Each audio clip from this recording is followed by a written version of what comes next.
Art class में आपका स्वागत है। आज के इस वीडियो में हम सभी पढ़ेंगे यूपी बोर्ड कक्षा 10 चित्रकला विषय के महत्वपूर्ण प्रश्नों के बारे में।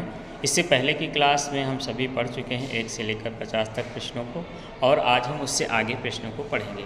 दोस्तों, हम आपको बता दें, यह सभी प्रश्न हाई स्कूल चित्रकला विषय के अत्यंत महत्वपूर्ण प्रश्न हैं जो परीक्षा में पूछे जाते हैं।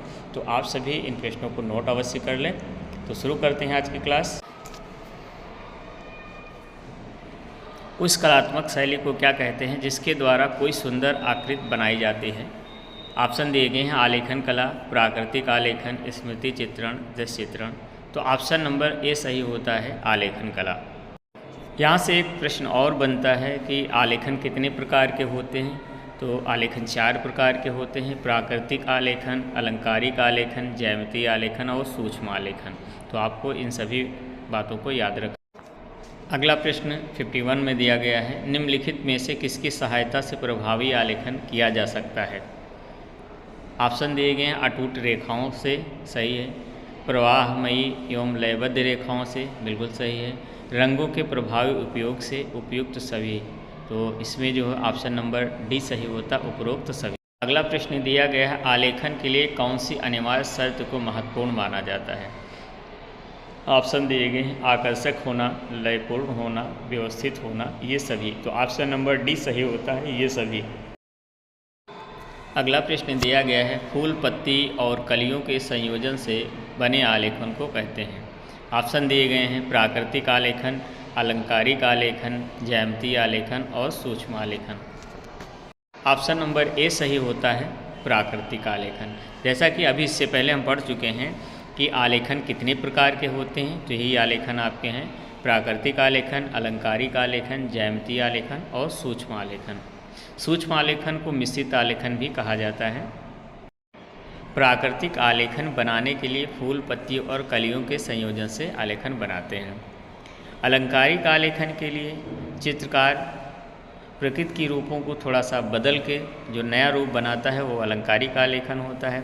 ज्यामितीय आलेखन में ज्यामितीय तत्वों से जो आलेखन बनाया जाता है उसे ज्यामितीय आलेखन कहते हैं। जैसे पट्टी प्रकार की सहायता से जो आलेखन बनाए जाए वो ज्यामितीय आलेखन होते हैं। सूक्ष्म आलेखन या मिश्रित आलेखन, ये तीनों का मिश्रण होता है, यानी प्राकृतिक आलेखन, अलंकारिक आलेखन और ज्यामितीय आलेखन को मिलाकर जो आलेखन बनाया जाए वो सूक्ष्म आलेखन होता है। अगला प्रश्न पूछा गया है, निम्नलिखित में से कौन अलंकारिक आलेखन को प्रदर्शित करता है? ऑप्शन दिया गया है प्राकृतिक रूपों को परिवर्तित करना। तो ऑप्शन नंबर ए ही सही होता है, प्राकृतिक रूपों को परिवर्तित करना। अगला प्रश्न दिया गया है, किस प्रकार के आलेखनों में सरल रेखाओं, चाप एवं त्रिभुज आदि का प्रयोग किया जाता है?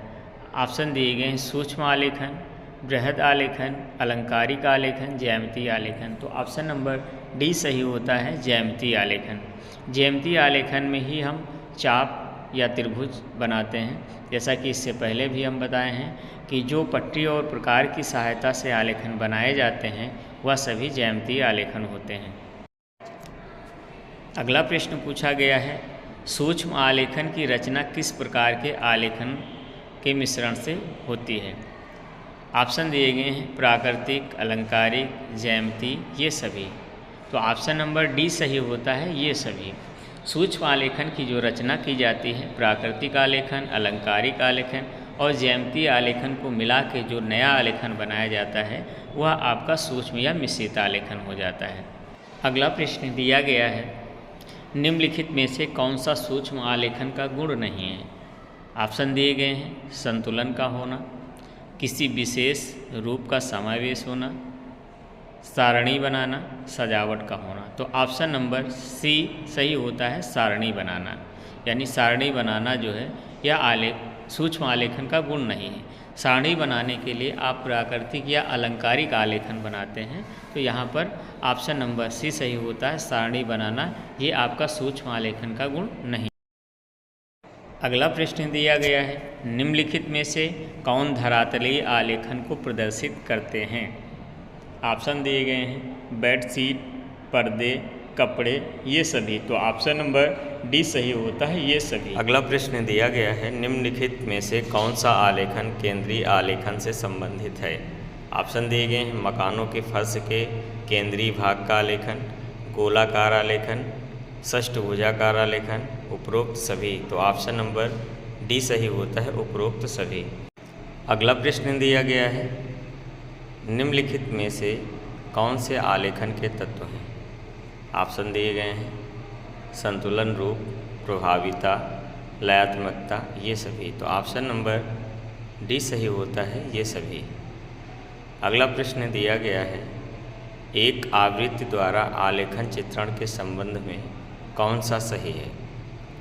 एक ही इकाई का आलेखन करना, फूल पत्तियों से आलेखन को चित्रित करना, लयबद्धता द्वारा उत्कृष्टता प्रदान करना, उपरोक्त सभी। तो ऑप्शन नंबर डी सही होता है, उपरोक्त सभी।